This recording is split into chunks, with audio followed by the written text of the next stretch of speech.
दोस्तों, मेरा नाम है राज और इंग्लिश नोटबुक में आप सबका फिर से बहुत बहुत स्वागत है।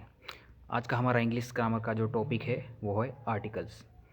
दोस्तों, आज की वीडियो शुरू करने से पहले मैं बताना चाहता हूँ कि आर्टिकल्स वीडियो प्रिपेयर करने के लिए मैंने बहुत सारा टाइम लिया है। बट वो टाइम इसलिए लिया है ताकि मैंने आर्टिकल्स के बारे में बहुत सारी रिसर्च की है। आर्टिकल्स के बारे में जो भी कुछ बहुत ही इंपॉर्टेंट पॉइंट्स आते हैं, जैसे कि आर्टिकल्स को ग्रामर में कब यूज़ करना है, सेंटेंस में कब यूज़ करना है, कब यूज़ नहीं करना है, इसके बारे में बहुत सारी इंपॉर्टेंट इन्फॉर्मेशन वीडियो के अंदर दी गई है। तो वीडियो शुरू से लेकर अंत तक ज़रूर देखें। अगर आपने हमारा चैनल अभी तक सब्सक्राइब नहीं किया है तो चैनल सब्सक्राइब कर लीजिएगा, वीडियो को लाइक कीजिएगा और कमेंट सेक्शन में आपके सजेशन दे दीजिएगा। तो without further due let's start the video. तो इंग्लिश ग्रामर में हम देखते हैं कि टोटल 3 ही आर्टिकल है, ए, एन, ध। आर्टिकल तो 3 ही है, मतलब ये आर्टिकल 3 मतलब टॉपिक छोटा लगता है, बट ऐसा है नहीं। 3 ही आर्टिकल है बट टॉपिक बहुत ही ज़्यादा बड़ा है।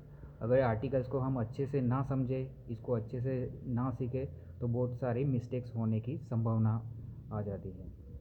जैसे कि अगर कोई भी एक सेंटेंस ले, हम एग्जांपल के तौर पे अगर कोई लड़का या लड़की आपसे आके पूछता है कि suppose what is the name of this animal, तो आप कहोगे this is a elephant.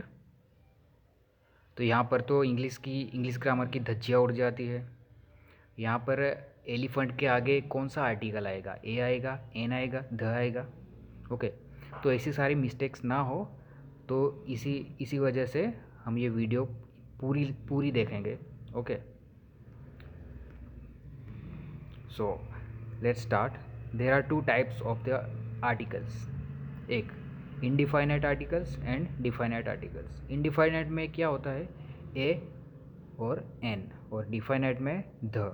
Indefinite मतलब कि ए एन इस चीज़ के लिए यूज़ किया जा सकता है कि जो चीज़ निश्चित ना हो।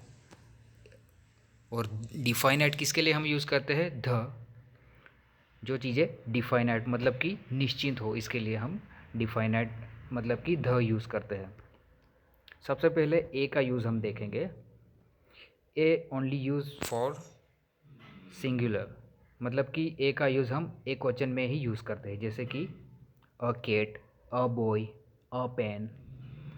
अब यहाँ पे हम कैट की जगह पे कैट्स करेंगे तो यहाँ पे आर्टिकल ए नहीं लगेगा। ओके, क्योंकि वो बहुवचन हो जाएगा। सेकंड, ए का यूज़ हम कहाँ पे करते हैं, before a word starts with consonant, मतलब जो भी वर्ड व्यंजन से शुरू होता है इसके आगे हम ए आर्टिकल यूज़ करते हैं, जैसे कि अ बॉल, अ चेयर। ये सारे व्यंजन है।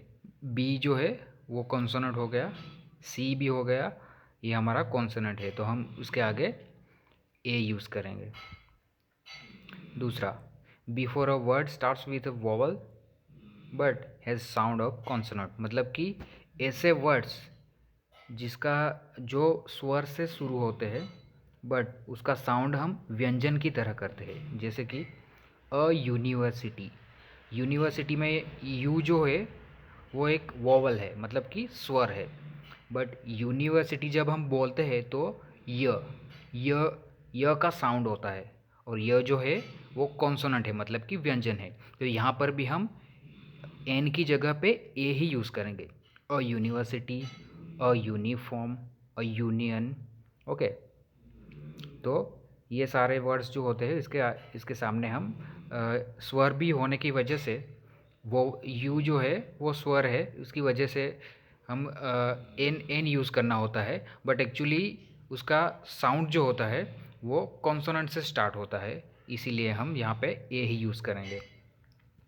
दूसरा, फॉर सम फ्रेजेस, मतलब कि कुछ वाक्यांश जो होते हैं इसके सामने भी हम ए का यूज़ करते हैं, जैसे कि a university student, a unit head, a useless point. ये सब दर्शाने के लिए हम ए का यूज़ करते हैं। दूसरा, टू शो इडियोमेटिक एक्सप्रेशन, मतलब कि कुछ मुहावरेदार का कुछ करना हो तो उसके लिए हम भी ए का यूज़ करते हैं। जैसे कि have a nice day, have nice day नहीं बोलते हम, have a nice day. Have a T, have T ऐसा कभी बोलते हैं हम? ऐसा नहीं बोलते हैं, हैव अ टी बोलते हैं। तीसरा है ऑल ऑफ अ सडन, मतलब अचानक से।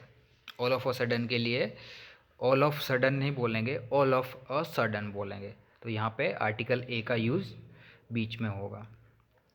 Next one, in the sentence, मतलब कि वाक्य में हम ए आर्टिकल का यूज़ कहाँ पे करते हैं।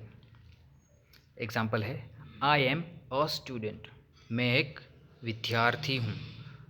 तो एक को दर्शाने के लिए यहाँ पे ए का यूज़ किया गया है article. Okay, this is a car, ये एक कार है। सी इज़ अ गुड डांसर, वो बहुत अच्छी डांसर है। तो इसमें भी आर्टिकल्स जो है ए यूज़ हो गया है। Next one, to show unit rate, मतलब कि हम जो भी कुछ भाव तोल करते हैं तो अब वो पर का यूज़ करते हैं, राइट। तो पर की जगह पे हम ए का यूज़ भी कर सकते हैं। जैसे कि 20 रुपीज़ अ लीटर, 20 रुपीज़ पर लीटर की जगह पे यहाँ पे हम क्या यूज़ करेंगे, 20 rupees a litre. Second one, 15 rupees a dozen, 15 rupees per dozen की जगह हम 15 रुपीज़ अ डज़न भी यूज़ कर सकते हैं। Once in a week, once in a week मतलब हफ्ते में एक बार।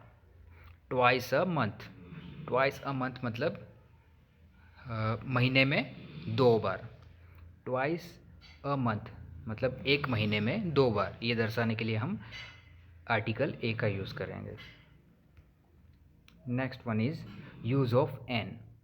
ए का हमने यूज़ सीख लिया, अब हम सीखेंगे यूज़ ऑफ एन। एन का यूज़ ओनली फॉर सिंगुलर, मतलब कि एन का यूज़ भी हम सिंगुलर के लिए ही यूज़ करते हैं। जैसे कि हम एन का यूज़ ए का यूज़ करते हैं before the word start with vowels. An का यूज़ हम कहाँ पे करते हैं, अगर कोई भी वर्ड है जो ए, ई, आई, ओ, यू ये सारे हमारे वोवल्स है, अगर ये सारे वोवल्स से कोई भी वर्ड स्टार्ट होता है तो इसके आगे हम एन का यूज़ करते हैं, एन आर्टिकल। जैसे कि an apple, an orange, an elephant, an idea. तो वीडियो शुरू करने के दौरान मैंने एक एग्जांपल दिया था, एन एलिफेंट। वो आपको अब पता चल गया होगा कि वहाँ पे दिस इज़ अ एलिफेंट की जगह पे क्या आएगा, this is an elephant. Okay, तो this is a elephant wrong हो जाएगा। Okay, next one is before a word start with consonant but has a sound of vowel. ऐसे जो वर्ड्स जो व्यंजन से शुरू होते हैं बट उसका साउंड जो है स्वर का होता है। जैसे कि एन आवर, यहाँ पे एच जो है एन आवर में वो एक व्यंजन है, बट उसका हम साउंड कैसे करेंगे, एन हावर नहीं करेंगे, an hour. An hour a sound करता है तो यहाँ पे एन लगेगा। एन ऑनेस्ट, यहाँ पे जो है एन ऑनेस्ट को हम एन क्यों लगाएंगे, ताकि ये जो ओ, एच ओ जो है उसका हम साउंड कैसे करते हैं, ऑनेस्ट। यहाँ पे हॉनेस्ट नहीं बोलेंगे, हॉनेस्ट रॉन्ग साउंड होगा, तो इसीलिए हम यहाँ पे ऑनेस्ट की जगह पे पहले एन एन लगाएंगे। And next example is an honorary. ये हमें यहाँ पे हॉनररी नहीं बोलेंगे क्योंकि ये साउंड गलत हो जाएगा। ऑनररी साउंड है इसलिए हम एन लगाएंगे यहाँ पे। Okay, next one is use of an before some abbreviations. Abbreviations मतलब कि कुछ संक्षिप्त रूप होते हैं, उसके आगे हम एन का यूज़ कैसे करते हैं। जैसे कि an MBA, an SSC, an X ray. यहाँ पे आप देख सकते हैं सारे जो एब्रीविएशंस दिए गए हैं उसका स्टार्टिंग जो होता है वो कॉन्सोनेंट से ही होता है, M, S and X। But यहाँ पे हम कॉन्सोनेंट एन का यूज़ क्यों करेंगे आर्टिकल का, क्योंकि एम जो होता है उसका साउंड कहाँ से स्टार्ट होता है, ए, एम। तो ए जो हो गया वो हमारा वोवल है, तो वोवल से साउंड करता हो ऐसा ऐसा कोई भी वर्ड हो तो इसके सामने हम एन रखेंगे। ये सामने आगे सीख लिया NSSE। यहाँ पे एस जो है वो भी कॉन्सोनेंट ही है, बट उसका साउंड कहाँ से शुरू होता है, एस, ए, तो उसके आगे हम आर्टिकल एन लगाएंगे। Same for an X ray. Next one is in the sentence. An का हम सेंटेंस में यूज़ कहाँ करते हैं और कैसे करते हैं। This is an umbrella. यहाँ पे यू जो है वो हमारा वोवल हो गया, तो AEIOU जो भी हमारे इस वोवल से स्टार्ट होते हो इसके सामने हम एन आर्टिकल ही लगाते हैं। तो यहाँ पे यू है तो इसके आगे एन अम्ब्रेला आएगा। I am reading an article. यहाँ पे I am reading article article नहीं आएगा, क्योंकि आर्टिकल जो वर्ड है वो वोवल से स्टार्ट होता है। वोवल मतलब कि AEIO पाँचों में से कोई भी। तो यहाँ पे आर्टिकल जो है ए से स्टार्ट होता है तो इसके आगे हम एन आर्टिकल का यूज़ करेंगे। नेक्स्ट वन, ये बहुत ही ज़रूरी टॉपिक है, तो कृपया करके ये ध्यान दीजिएगा। ए और एन का यूज़ कहाँ पे करते हैं सेंटेंस में, वो हमने देख लिया। When not to use article a and an. अब देखते हैं आर्टिकल ए एंड एन का यूज़ हम कहाँ पे ना करें, क्योंकि इंग्लिश ग्रामर में ये चीज़ बहुत ज़रूरी हो जाती है कि आप आर्टिकल्स का यूज़ कहाँ पे करते हो वो तो आपको पता हो जाता है, बट आर्टिकल का यूज़ कहाँ पे ना करना हो ये भी आपको पता होना चाहिए, ताकि आपकी मिस्टेक्स ना हो। देखते हैं for proper noun. Proper noun के आगे हम मतलब कि संज्ञा विशेषक, इसके आगे हम कभी भी आर्टिकल्स ए और एन का यूज़ नहीं करेंगे। जैसे कि यहाँ पे एक एग्जाम्पल दिया है अरोहित। अरोहित एक नाम है। प्रॉपर नाउन मतलब कि संज्ञा विशेष है। अरोहित ऐसा हम कभी भी नहीं बोलेंगे, क्योंकि रोहित एक नाम है। ओके, तो यहाँ पे रोहित के आगे आर्टिकल यूज़ नहीं होगा। Next one is for material noun. सामग्री संज्ञा के बारे में भी हम यो आर्टिकल जो है ए और एन यूज़ नहीं करेंगे। जैसे कि अ सिल्वर नहीं आएगा, अ गोल्ड नहीं आएगा। ओके, या तो फिर एन सिल्वर, एन गोल्ड, ये भी नहीं आएगा, क्योंकि ये मटेरियल नाउन में आ जाएगा। Okay, next one is for non countable noun. मतलब असंख्ययी संज्ञा के सामने हम ए या फिर एन का यूज़ नहीं कर सकते। जैसे कि आप अ मनी नहीं बोल सकते, अ वाटर, ये बोलना भी गलत होगा। अगर आप बोलते हो गिव मी अ वाटर तो ये गलत हो जाएगा। Give me a bottle of water ये कहोगे तो सही रहेगा। ओके, तो यहाँ पे ए और एन का यूज़ नहीं होगा। कहाँ? काउंटेबल नाउन में। Next one is for abstract noun. मतलब कुछ हम भावनावाचक जो संज्ञा यूज़ करते हैं वहाँ पे हम एब्स्ट्रैक्ट नाउन जो है उसमें ए और एन आर्टिकल का यूज़ नहीं कर सकते। जैसे कि अ ब्रेवरी। ओके, मतलब ये ब्रेवरी जो है मतलब भावनावाचक संज्ञा है, एक भावना दिखाती है, तो उसके बारे में हम उसके आगे हम एब्स्ट्रैक्ट नाउन के आगे ए या फिर एन यूज़ नहीं करेंगे। Next one is for plural noun. मतलब बहुवचन संज्ञा जो हो उसके आगे भी हम ए या फिर एन यूज़ नहीं कर सकते। ए या एन जो यूज़ कर सकते हैं वो सिर्फ एक वचन संज्ञा के आगे, एक वचन के लिए। जैसे कि अ गर्ल बोल सकते हो, बट अ गर्ल्स नहीं बोल सकते हो। ओके, ए और एन सिर्फ एक वचन के लिए यूज़ होगा। Next one is use of the. अभी तक हमने ए और एन का सीख लिया। अब नेक्स्ट आर्टिकल जो है वो है हमारा ध। तो चलिए, फॉर बोथ सिंगुलर एक वचन एंड बहुवचन दोनों के लिए यूज़ किया जाता है। ध को हम सेंटेंस में एक वचन या बहुवचन दोनों चीज़ों के लिए यूज़ करते हैं। जैसे कि the cat, the cats, the boss, the marbles. तो यहाँ पे जैसे देखा एक वचन जो है द कैट, ये हमारा एक वचन का वर्ड हो गया, और द कैट्स ये बहुवचन। तो हम द को दोनों एक वचन और बहुवचन दोनों जगह पे यूज़ कर सकते हैं। फॉर डेफिनेट पर्सन और थिंग। यूज़ को द को हम कहाँ पे यूज़ कर सकते हैं? फॉर डेफिनेट पर्सन और थिंग, कोई भी निश्चित पर्सन या कोई चीज़ के बारे में हम द यूज़ कर सकते हैं। जैसे कि I am in the top 10 list, मैं टॉप 10 लिस्ट में हूँ। यू आर द वन हुम आई वॉन्टेड टू मीट, आप वही है जिसे मैं मिलना चाहता था। मतलब कि यहाँ पे एग्जैक्ट डेफिनेट पर्सन के बारे में बात की गई है, तो हम यहाँ पे द का यूज़ करेंगे। Next one is to mention again in sentence, मतलब कि सेंटेंस में अगर हम दोबारा किसी चीज़ को रिपीट करते हैं तो उसको दर्शाने के लिए हम द का यूज़ करेंगे। जैसे this is my mobile, the mobile is blue in colour, ये मेरा मोबाइल है और मोबाइल का कलर ब्लू है।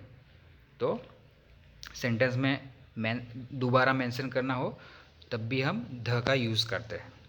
Next one is for superlative degree, मतलब कि कुछ सुपरलेटिव डिग्री के लिए हम द का यूज़ करते हैं। एग्जाम्पल ले लेते हैं तो ज़्यादा अच्छे से समझ आ जाएगा।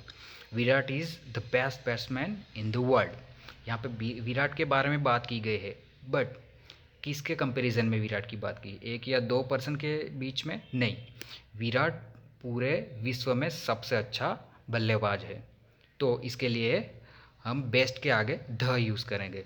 ओके, ये हो गया सुपरलेटिव डिग्री का use. Second one is she is the most beautiful girl in my city, वहाँ पे सी के बारे में इंफॉर्मेशन दी है और वो सुपरलेटिव डिग्री शो करने के लिए मोस्ट वर्ड यूज़ किया है, बट मोस्ट के आगे हम क्या यूज़ करेंगे? द, क्योंकि सी की जो बात की गई है वो एक दो लड़कियों के बीच में नहीं, पूरी सिटी की जो गर्ल्स है उसके बीच में कंपैरिजन हुई है, तो वो क्या हो गया हमारा? Superlative degree. तो she is the most beautiful girl in my city, तो यहाँ पे सुपरलेटिव डिग्री की वजह से हम यहाँ पे द यूज़ करेंगे। Next one is for unique things and epics, जैसे कि कोई यूनिक चीज़ हो या फिर एपिक्स जो होते हैं हमारे, इसके लिए हम द का यूज़ करते हैं। जैसे the sun, the earth, the moon, the universe, the Bible, the sky, the Gita, ये सारे सेंटेंस के लिए हम ये सारे वर्ड्स के लिए हम द का यूज़ कर सकते हैं, क्योंकि ये सारी यूनिक चीज़ें हैं। या तो फिर एपिक, जैसे कि बाइबल, गीता, ये सारे एपिक है, तो इसके आगे हम द यूज़ कर सकते हैं। Next one is for comparative degree, मतलब कोई भी दो चीज़ों के बीच में कंपैरिजन करनी हो तब भी हम द यूज़ करते हैं। जैसे कि the more you learn the more you earn, जितना आप सीखोगे उतना आप कमाओगे। यहाँ दोनों के दो जो आधे आधे सेंटेंस है उसके शुरुआत में हम ध लगाएंगे, तो क्या हो जाएगा? ये comparative degree. Okay, next one is with ordinal number.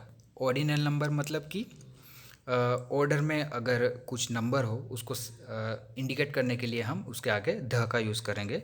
Example देख लेते हैं तो ज़्यादा अच्छे से समझ में आ जाएगा।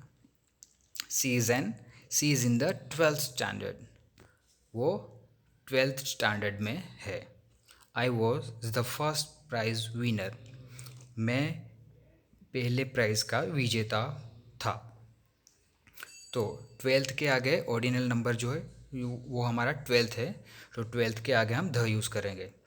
और यहाँ पे सेकंड सेंटेंस में आई was the first prize winner, first जो है ऑर्डिनल नंबर है, तो ऑर्डिनल नंबर से पहले हम द का यूज़ कर सकते हैं।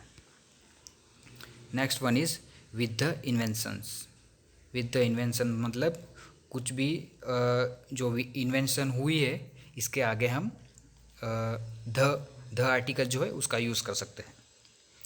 Number one example, who invented the helicopter. The helicopter, जो हेलीकॉप्टर जो है वो एक इन्वेंशन हो गई, तो इसके बारे में मतलब कि इसके आगे हम द आर्टिकल का यूज़ करते हैं। Second one, corona vaccine will be the best invention of science. यहाँ पे इन्वेंशन क्या है? वैक्सीन। वैक्सीन के लिए हम वर्ड जो यूज़ करेंगे द बेस्ट इन्वेंशन। ओके, तो ये हमारा हो गया इन्वेंशन के लिए द। अब बहुत इम्पोर्टेंट टॉपिक जो है इसी में ही द का, वो है when not to use article the. Article the use करना हमने तो सीख लिया, बट आर्टिकल ध का हम यूज़ कब नहीं करना है वो भी सीखना बहुत ज़रूरी है। तो देख लेते हैं। With institutions for routine purpose, मतलब अगर कोई इंस्टीट्यूशन का हम रूटीन पर्पस के लिए यूज़ करते हैं तो वहाँ पे ध नहीं आएगा। जैसे Mahesh goes to the temple every day, ये ऐसा सेंटेंस नहीं आएगा। Mahesh goes to temple every day, इसे हम करेक्ट कह सकते हैं। अब पहले में क्यों नहीं आएगा Mahesh goes to the temple every day, क्योंकि महेश हर रोज़ टेम्पल जाता है, तो इस सेंटेंस में हम ध का यूज़ नहीं करेंगे क्योंकि वो उसका रूटीन पर्पस हो गया ना। ओके, अगर Mahesh goes to temple every day है तो ये हमारा राइट सेंटेंस हो गया। Mehul went to the temple yesterday, यहाँ पे हम इंस्टीट्यूशन के साथ में द यूज़ कर सकते हैं क्योंकि वो रूटीन पर्पस के लिए नहीं यूज़ किया गया है। Mehul went to the temple yesterday, मतलब कि मेहुल सिर्फ कल मंदिर गया था, वो हर रोज़ मंदिर जाता है। यहाँ पे ऐसा कुछ मेंशन नहीं, मतलब कि रूटीन पर्पस दिखाया नहीं गया है, तो यहाँ पे हम द का यूज़ कर सकते हैं। बट ऊपर वाले सेंटेंस में जब रूटीन पर्पस के लिए द यूज़ किया जाता हो तो वो सेंटेंस गलत हो जाएगा। नेक्स्ट, और ये इम्पोर्टेंट नोट है, we do not use the before institution for routine purpose. ये तो हमने आगे ही देख लिया। जैसे कि जो भी कुछ इंस्टीट्यूशंस है इसके नाम दिए गए हैं, जैसे कि college, school, church, temple, hospital, university, ये सारे हमारे इंस्टीट्यूशन है। तो इसके आगे हम रूटीन पर्पस के लिए द का यूज़ नहीं करते हैं। अगर कभी कभार हम यूज़ करते हैं तो फिर द जो है उसको हम रूटीन पर्पस के अलावा यूज़ कर सकते हैं। Next, with proper noun, article the का यूज़ हमें कहाँ पे नहीं करना है, जैसे कि संज्ञा विशेष के साथ में। संज्ञा विशेष में भी कुछ एक्सेप्शन है, ये ध्यान रखना बहुत ज़रूरी है। संज्ञा विशेष के साथ में मतलब कि प्रॉपर नाउन के आगे द नहीं आएगा, बट इसमें भी कुछ एक्सेप्शन है, जैसे कि the UK, the United Kingdom, the United States of America, the Punjab, the Dangs, the Andamans, the Nicobar. अब इसके सामने द क्यों लगेगा, क्योंकि ये जो यूनाइटेड किंगडम से द यूएसए है वो कोई भी एक ही पार्ट, मतलब कि एक ही पार्ट के रीजन से नहीं बने हुए हैं। ओके, ये कुछ टुकड़ों से बने हुए हैं, मतलब कि यूनाइटेड किंगडम जो है वो सिर्फ एक ही कंट्री नहीं है, या तो फिर उसका जो लैंड का जो पार्ट होता है वो सिर्फ एक ही नहीं है, उसके अलग अलग पार्ट बन के यूनाइटेड किंगडम होता है। जैसे पंजाब में है तो पंजाब के लिए हम द क्यों यूज़ करते हैं, क्योंकि पंजाब में 5 नदी जो है उसका संगम होता है। यहाँ पे सिर्फ एक ही चीज़ के बारे में बात नहीं की है, द मतलब कि 5, पंजाब मतलब कि 5 चीज़ों के बारे में बात की है, तो इसी रीज़न से हम द पंजाब का यूज़ करेंगे। सेम अंडमान एंड निकोबार और डांस के लिए भी रहेगा। Next one is with material noun, सामग्री संज्ञा जो होती है उसके साथ हम आर्टिकल ध का यूज़ नहीं कर सकते, बट इसमें भी एक्सेप्शन है।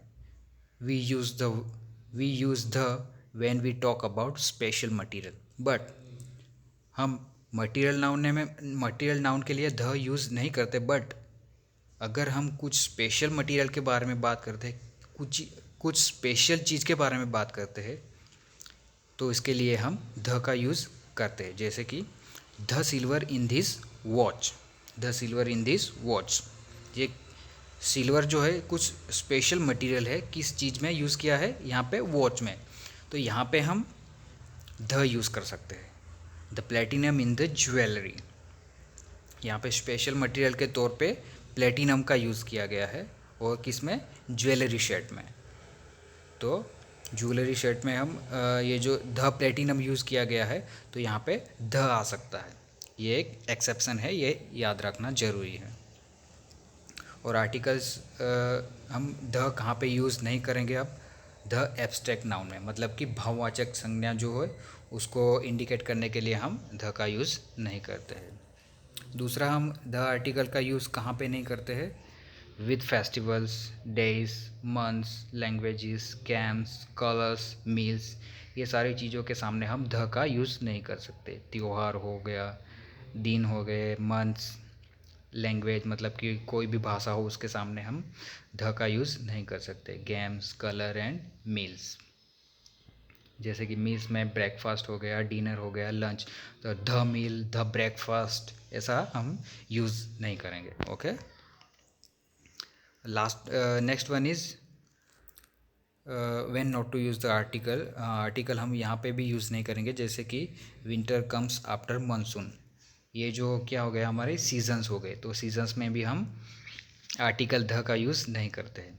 Spring is my favourite season, the spring is my favourite season, ऐसा नहीं आएगा। ओके, यहाँ पे हम ध आर्टिकल का यूज़ नहीं करेंगे। इम्पोर्टेंट नोट देख लेते हैं। When the comes before vowels, we pronounce it as a long धी। ओके, ये भी एक बहुत इम्पोर्टेंट टॉपिक है, इम्पोर्टेंट नोट है। जैसे कि कोई भी अगर वर्ड होता है वो वोवेल्स के साथ स्टार्ट होता है, मतलब कि सॉरी, जो ध होता है वो वोवल से पहले आता हो तो इसे हम ध की जगह पे धी प्रोनाउंस करेंगे। इसका सबसे बेस्ट एग्जांपल है ध एंड की जगह पे हम उसे क्या बोलते हैं, धी एंड। कई सारे लोग बहुत सारी जगह पे ये मिस्टेक करते हैं कि ध एंड बोलते हैं, बट एक्चुअली ये धी एंड है। तो आज के बाद ये मिस्टेक नहीं होनी चाहिए, क्योंकि धी एंड हम क्यों बोलेंगे कि ध जो है इसके बाद हमारा जो भी वर्ड है वो वोवल से स्टार्ट होता है, तो हम धी एंड बोलेंगे। ओके, आशा रखता हूँ आज की हमारी वीडियो आपको अच्छी लगी होगी। अगर वीडियो अच्छी लगी हो तो वीडियो को लाइक करें, कमेंट करें और शेयर करें अपने व्हाट्सएप ग्रुप में, और हमारी चैनल इंग्लिश नोटबुक को सब्सक्राइब करें। Thank you.